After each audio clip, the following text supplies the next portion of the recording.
Hola, muy buenos días a todos los presentes. Les doy gracias que estén acá con nosotros para compartir experiencia, fortaleza y esperanza. Hoy hablaremos del apóstol del amor, Juan, ¿verdad? Del Evangelio de San Juan, la forma en que Juan conocía y miraba a Jesús. Este Evangelio es muy peculiar porque está escrito específicamente para los conversos, para las personas que se han convertido y para los oyentes o los creyentes o los discípulos que están por convertirse en hijos de Dios. Por eso es muy interesante lo que Juan habla por la intimidad que vivió con el Señor Jesús. Hoy tenemos con nosotros a Marla, que va a estar acompañándonos en la lectura y que nos ha dicho pues que vamos a empezar con el capítulo 1, versículo 48. Así es que adelante, Marla. Sí, gracias, Víctor. Muy buenos días, compañeros. Y bueno, voy a leer capítulo 1, versículo del 43 al 51, que dice así: Jesús llama a Felipe y a Natanael. El siguiente día quiso Jesús ir a Galilea y halló a Felipe y le dijo: sígueme. Y Felipe era de Bethsaida, la ciudad de Andrés y Pedro.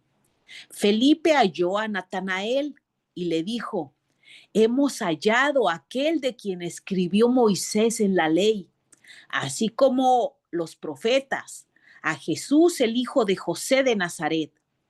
Natanael le dijo: ¿de Nazaret puede salir algo de bueno? Le dijo Felipe: ven y ve. Cuando Jesús vio a Natanael que se le acercaba, dijo de él: he aquí un verdadero israelita, en quien no hay engaño. Le dijo Natanael: ¿de dónde me conoces? Respondió Jesús y le dijo: antes que Felipe te llamara, cuando estabas debajo de la higuera te vi. Respondió Natanael y le dijo: Rabí, tú eres el Hijo de Dios, tú eres el Rey de Israel. Respondió Jesús y le dijo: porque te dije, te vi debajo de la higuera, ¿crees? Cosas mayores que estas verás.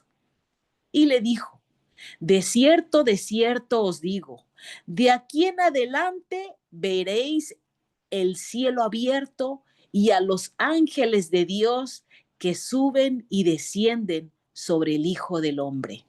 Amén.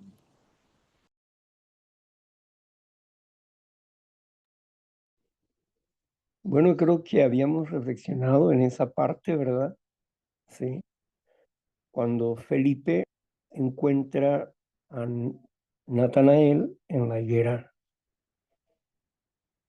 Y, y bueno, va con Jesús, pero le dice que habían encontrado a quien escribe Moisés, o describe Moisés. Lo habían encontrado.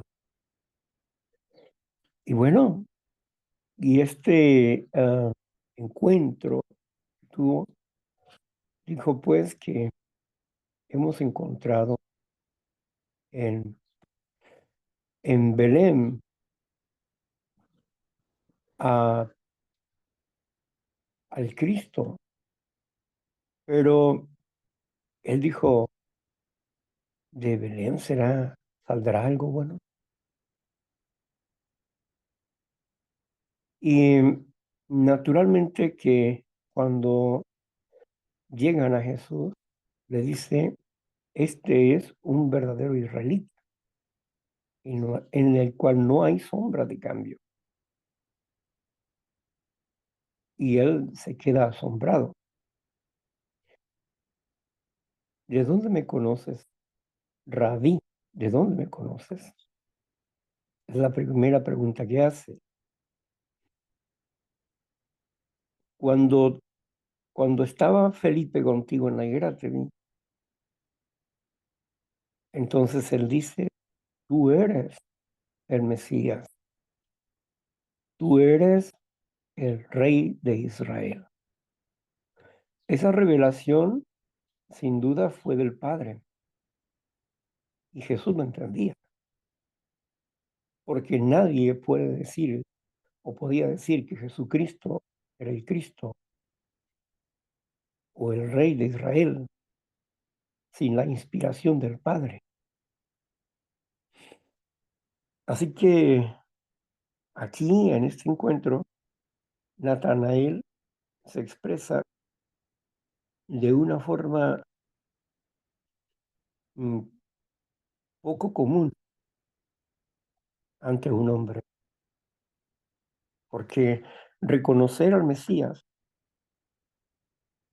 no era fácil. Ni siquiera los fariseos querían reconocer al Mesías. Y reconocerlo públicamente era poner en riesgo su propia vida. Pero aquí estaban en la intimidad. Jesucristo era el ungido de Dios, el enviado de Dios, para que nosotros pudiéramos ser libres hoy en día. Tenía que pasar lo que tenía que pasar, pero en este llamamiento, principalmente, Jesús denota un poder, el poder de ver sin necesidad de estar en el lugar. Este poder espiritual es tan interesante, ¿verdad? Porque es el mismo poder que tenía Elías y que tenía Eliseo. Eliseo podía escuchar las conversaciones de otros que estaban maquinando contra Israel y podía ver antes de que llegaran las personas con él, a través del Espíritu de Dios. Sus sentidos estaban abiertos para comprender estas cosas. Alguien que vivía muy cerca de él, de Eliseo, su ayudante,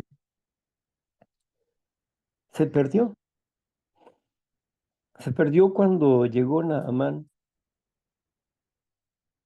Naamán, quien traía para ofrecerle mucho dinero o lo que quisiera el profeta, pero el profeta no le pidió absolutamente nada. Sin embargo, Giezi, su ayudante, interpeló al, al general Naamán una vez que había sido curado. Lo interpeló y le dijo que su amo pedía joyas y otras cosas. Y él fue y las escondió. Se olvidó que el Espíritu de Dios lo estaba observando y que le iba a dar la información a Eliseo. Y Eliseo lo vio desde el lugar donde él estaba. Por eso estos profetas regularmente estaban en la oscuridad para poder ver. Cuando Elías intentó, cuando él pronosticó que no iba a llover en 3 años, al final de los 3 años de no lluvia, llegó el tiempo en que iba a haber lluvia. Él estaba sentado con la cabeza entre sus piernas porque estaba esperando una visión. Pero como no venía la visión, envió a su ayudante a que subiera al monte y observara a ver si había alguna señal en el cielo de lluvia. Pero no, Entonces él seguía con la cabeza entre sus piernas porque quería ver una visión, pero no llegaba a la visión. Y así lo envió por otras 2 veces más. La tercera, la persona que subió al monte regresó y le dijo: Elías, no hay más nada, solamente se ve una pequeña nube como un puño, allá a lo lejos. Entonces Elías le dijo: ve y avísale al rey que se vaya rápido, porque va a llover muchísimo. Dile que se vaya rápido. Entonces el rey se fue en sus caballos antes de que se atascaran por los ríos e iban a fluir.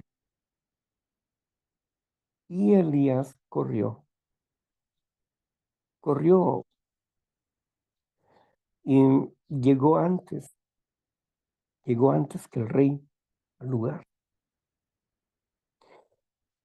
Cuando vemos esta situación de que estaban esperando una visión, querían ver, pero las visiones no se dan sin que Dios no lo permita.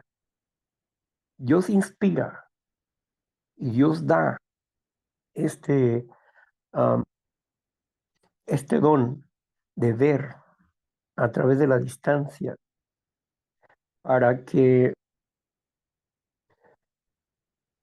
puedan ah, aportar objetivos para su proyecto. ¿Qué es lo que quería hacer con Natanael o por qué le explica a Jesús que lo vio en la higuera? Porque eso era una prueba de que él era el Mesías. Era una prueba para él, era una prueba. Y cuando le dijo eso, él comprendió, él abrió su entendimiento y el Padre le da la luz de que él es el Mesías, el Rey de Israel. Dios tiene muchas formas de manifestarse, pero siempre debemos de buscar la inspiración. Decía la compañera Minerva hace un momento, yo pude haber escrito un pequeño discurso acerca de esto, pero no he querido eso, sino he querido que fluya de mí una acción natural. Para mí es mejor la inspiración que el razonamiento, porque a través de la inspiración podemos hablar con sinceridad de lo que percibe nuestro corazón, nuestra alma. Y en un discurso podemos maquillar muchas cosas, ¿verdad? Para que queden más claras. Pero en la inspiración, desde mi punto de vista personal, es lo mejor que me puede pasar. ¿Por qué? Porque si yo alimento mi mente con la palabra y si Él me ha prometido que yo no voy a hablar, que Él hablará por mí, entonces es por inspiración. No te preocupes por lo que has de decir, por lo que has de hablar. Yo hablaré por ti. Esa promesa que Dios tiene en nuestras vidas y tenemos confianza en que Dios habla por nosotros, porque hemos alimentado nuestro espíritu con el espíritu de Dios, el espíritu de la palabra, y Él la adecua en tiempo y forma. Por eso confiamos plenamente en su realidad, porque nos inspira y porque nos da nos da un valor extra para nosotros. Y eso es una gran bendición para nuestras vidas. Así que seamos naturales con Dios y alimentemos nuestro espíritu con su palabra. Y nuestra fe fluirá de manera natural. Bueno, adelante, Marla, gracias. Muchas gracias, Víctor, y continúo con la lectura, que ahora pasamos al capítulo número 2, que se llama Las bodas de Caná. Al tercer día se hicieron unas bodas en Caná de Galilea, y allí estaba la madre de Jesús. Y fueron también invitados a las bodas Jesús y sus discípulos. Y faltando el vino, la madre de Jesús le dijo: no tienen vino. Jesús le dijo: ¿qué tienes conmigo, mujer? Aún no ha venido mi hora. Su madre dijo a los que servían: hagan todo lo que él les diga. Y estaban allí 6 tinajas de piedra para agua, conforme al rito de la purificación de los judíos, en cada una de las cuales cabían 2 o 3 cántaros. Jesús les dijo: llenen estas tinajas de agua, y las llenaron hasta arriba. Entonces les dijo: sacad y ahora llevarlo al maestre Sala. Y se lo llevaron. Cuando el maestre Sala probó el agua hecha vino, sin saber él de dónde era, aunque lo sabían los sirvientes que habían sacado el agua, llamó al esposo y le dijo: todo hombre sirve primero el buen vino, y cuando ya han bebido mucho, entonces el inferior, mas tú has reservado el buen vino hasta ahora. Este principio de señales hizo Jesús en Caná de Galilea y manifestó su gloria, y sus discípulos creyeron en él. Amén. Termino con solo es un último versículo, perdón. Después de esto, descendieron a Capernaum, él, su madre, sus hermanos y sus discípulos, y allí no muchos días. Y estuvieron allí no muchos días. Ahora sí, amén.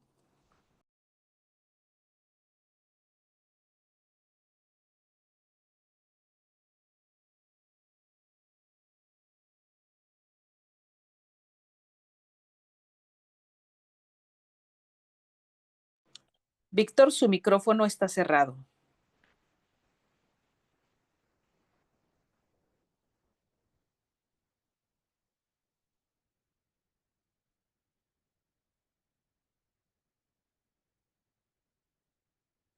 Bueno, esperemos un momento. Parece que Víctor tuvo problemas con su internet.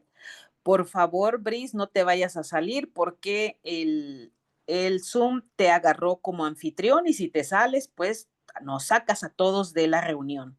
Así es de que tengamos un poquito de paciencia en lo que el compañero Víctor regresa a la sala.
Bueno, pues las bodas de Canaán.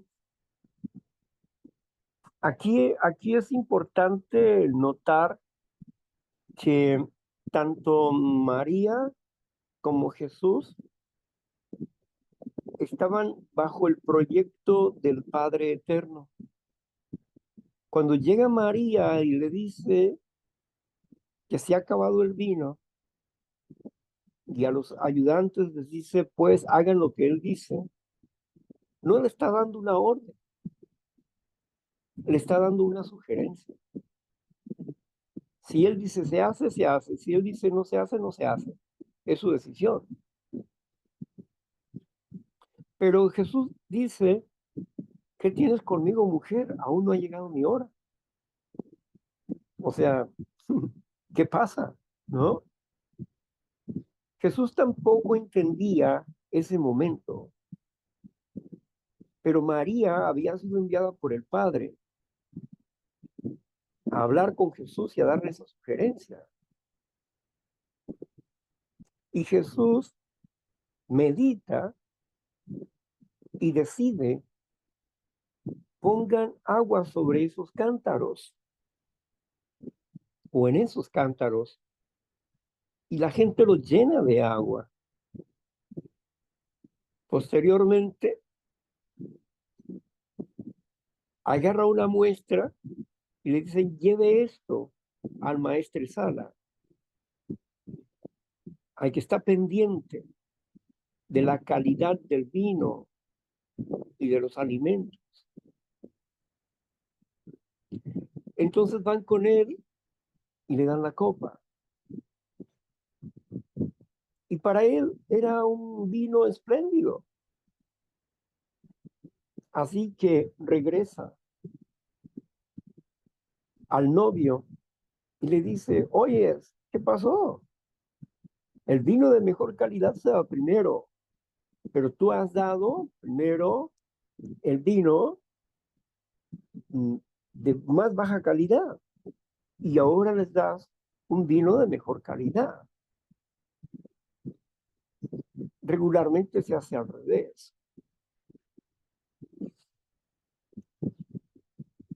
Este hombre no sabía de dónde provenía ese vino. Sin embargo, aquí podemos ver una profecía. El vino es representativo del Espíritu Santo.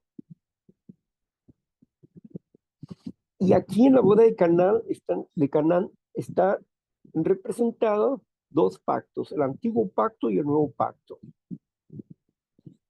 El antiguo pacto, donde se comía la Pascua con hierbas amargas y con jugos amargos,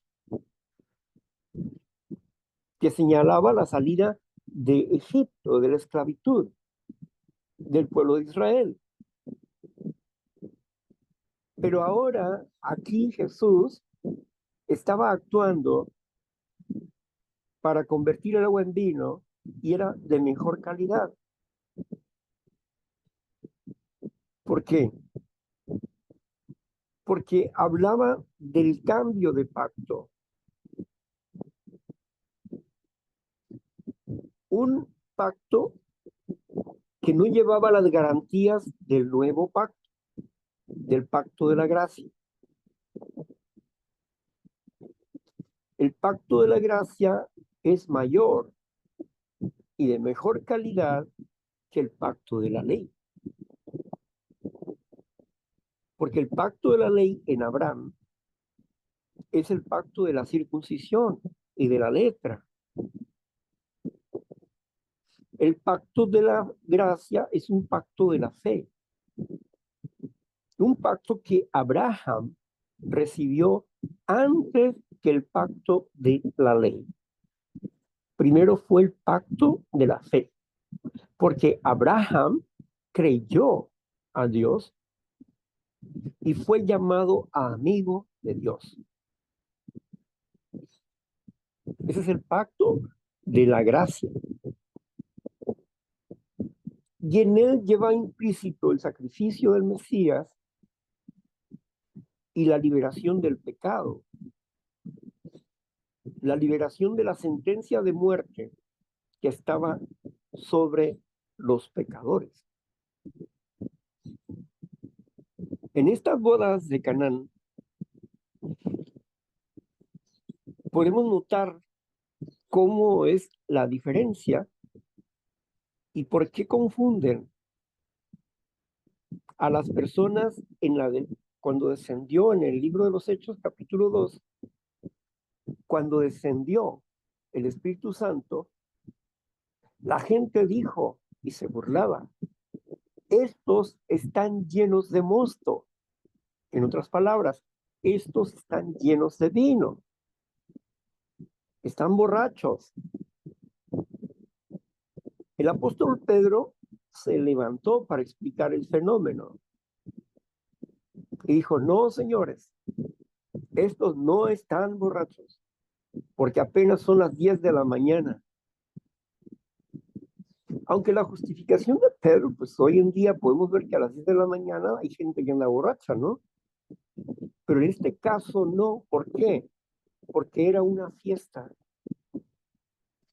donde se iba a servir vino, sí, donde iba a haber un alimento, sí,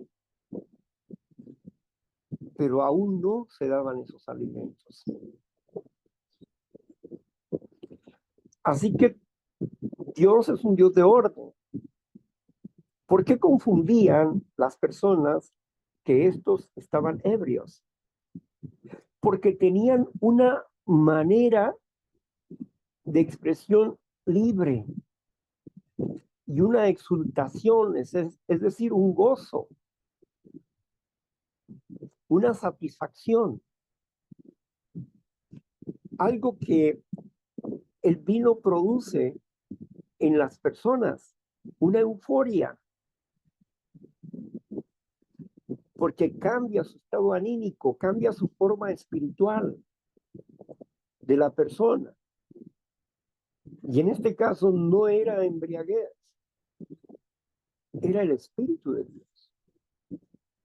En Efesios capítulo 5, versículo 18, nos dice: no se emborrachen con vino, en lo que hay problemas, más sean llenos del Espíritu de Dios. Fíjense que aquí el apóstol Pablo compara también el vino con el Espíritu de Dios. No se emborrachen con vino.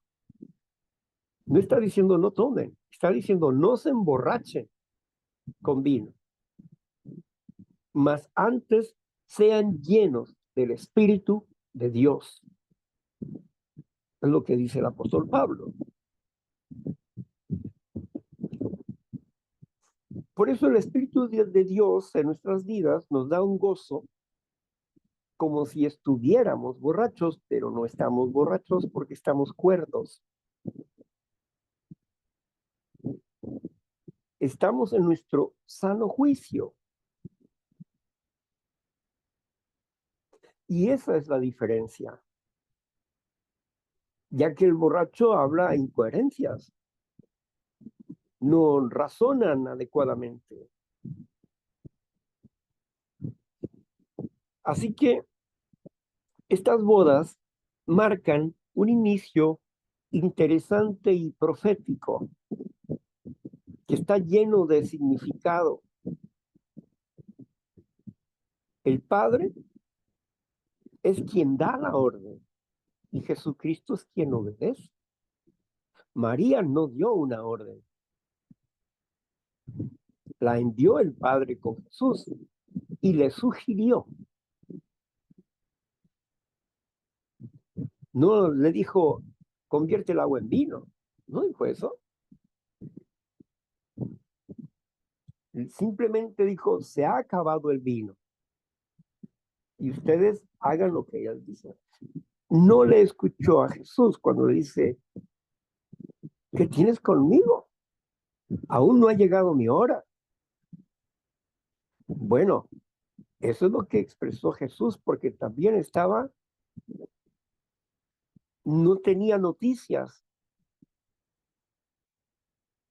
pero Aplicando el quinto mandamiento, hay obediencia y no solamente a María, sino al Padre, al Eterno de los ejércitos. Y él obedece al Padre y hace y convierte el agua en vino. Así que esto es un parteaguas interesante sobre el sacrificio de Jesucristo para el perdón de los pecados, para liberarnos de la sentencia que nos era contraria, la muerte. Bien,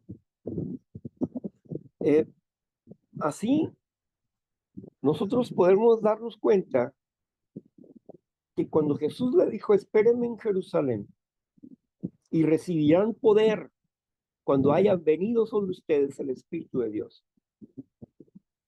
No dijo que iban a estar borrachos, dice, recibirán poder.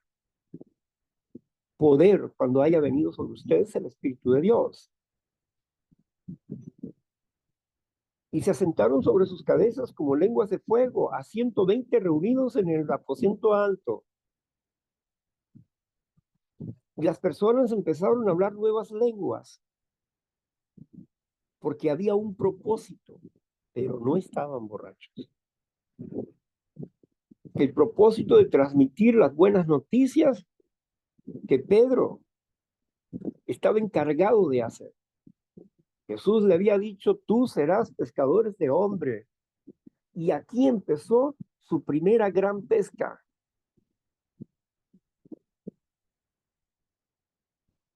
Más allá de la pesca milagrosa, que eran peces tan solos.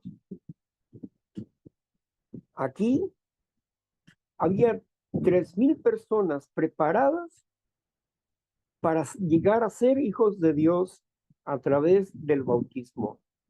Su primera pesca del apóstol Pedro. Aquí habla de la terminación del antiguo pacto y el comienzo de un nuevo pacto. El pacto que se hizo con Abraham, el primer pacto que Abraham hizo, es un pacto de fe. Y después vino el pacto de la ley. ¿Por qué un pacto de fe? Porque cuando Dios le llamó, cuando él vivía afuera de Ur de los Caldeos, y le llamó y le dijo, Abraham, Abraham. Entonces Abraham obedeció a la voz. Ven acá, sal afuera. Y salió de su casa. Y Dios se presenta con él y le proyecta un plan. Sal de tu tierra y de tu parentela. Y te llevaré a la tierra que fluye leche y miel. Él salió de su casa, se llevó a su padre Taré, se llevó a su sobrino Lot y a su esposa Sara. Se fueron, pero se detuvieron en una ciudad y ahí murió su padre Taré. Y ahí aparece de nuevo Dios y hace un pacto con él. Todo lo que tú camines va a ser tuyo. Tú vas a gobernar todo eso. Le dice Dios. Pero ¿qué voy a hacer con todo eso si no tengo quien me suceda? O sea, un sucesor. No tengo un sucesor. No tengo hijos. Mira el cielo. Tus hijos serán como las estrellas del cielo. Incontables. Él se alegró.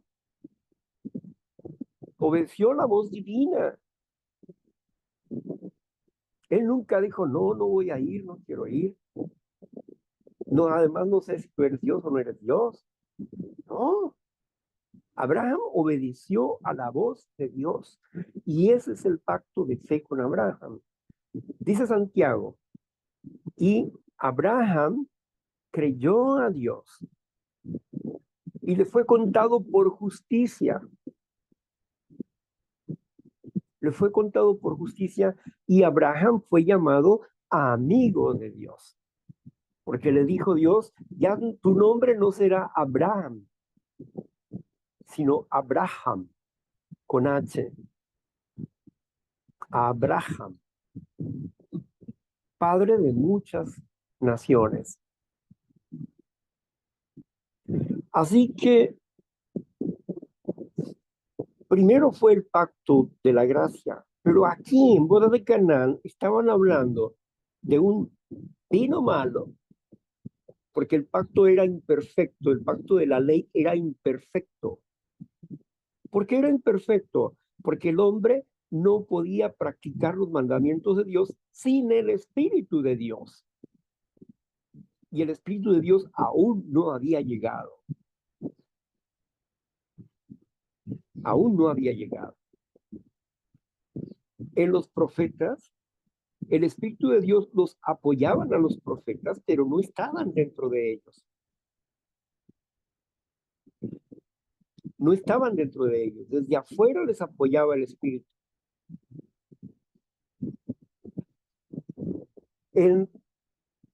Ahora, en el Pentecostés, el Espíritu de Dios iba a estar dentro del hombre. Y recibiréis poder cuando haya venido sobre ustedes el Espíritu Santo. Así que recibieron poder, porque aquel hombre que antes tenía miedo y que había negado a Jesús, ahora estaba parado ante millares de personas, acusándolos del asesinato de Cristo Jesús y explicándoles la profecía de Joel, capítulo 2.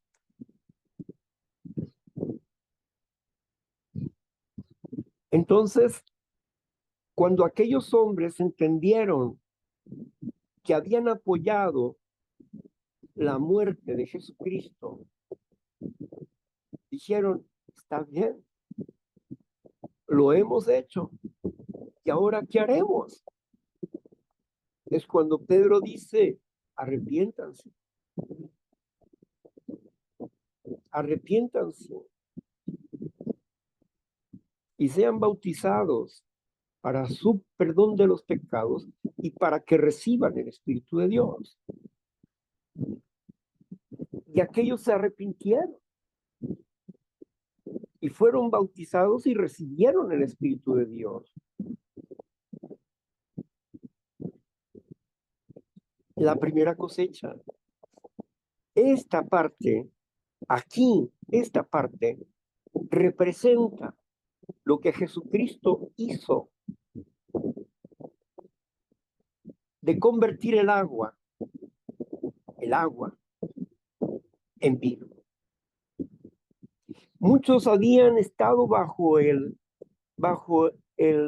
bautismo de Juan, que era un bautismo para arrepentimiento, era como una marca, era pura agua. Pero ahora venía el precioso vino del poder de Dios sobre esas personas.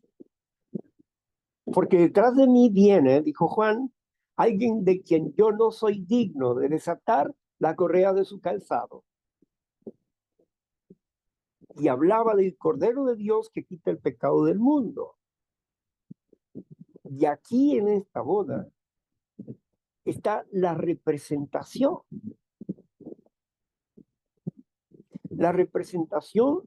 de la congregación. ¿Quién representaba a la congregación? María. Era una figura de la congregación. ¿Quién es la cabeza de la congregación? Jesucristo. ¿Y qué dice María? Necesitamos del Espíritu. Necesitamos de vino. Se acabó el vino. Pero ¿qué voy a hacer yo si aún no ha llegado mi hora? Hagan lo que Él les diga.